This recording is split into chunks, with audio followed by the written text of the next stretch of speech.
દાદા એમ કેવાય કે એક હાથમાં તમને કોઈ પાણીનો બાટલો ને એ બધી લઈને ધીમે ધીમે ધીમે ખેતર બાજુ ડગલા માંડતા માંડતા જ્યારે શેડો આવ્યો બાપ બધી ધીમે ધીમે રંગ બતાવે છે. દાદાને ખબર નથી.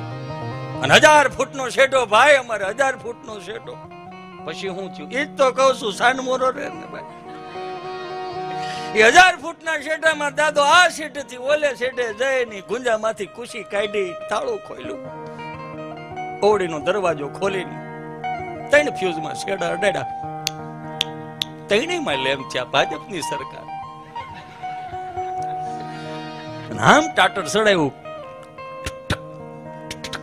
તો કુંડીમાં કોકડો સીધો ભાઈ, સીધો કુંડીમાં કોકડો આવ્યો ભાઈ.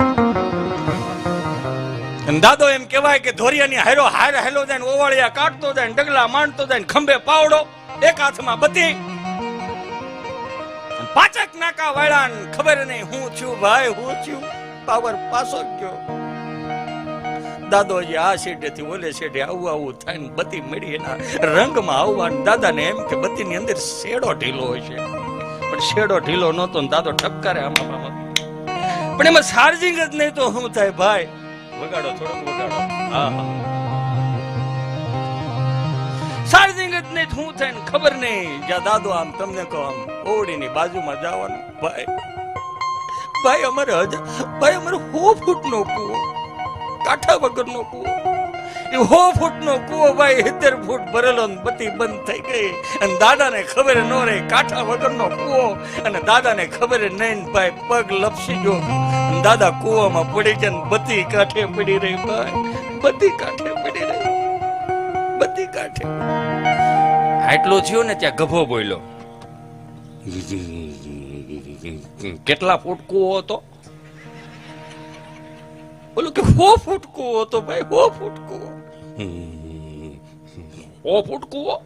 હા ભાઈ 100 ફૂટ કૂવો. તો તમારે આ બાજુ તળ બહુ ઊંડાઓ.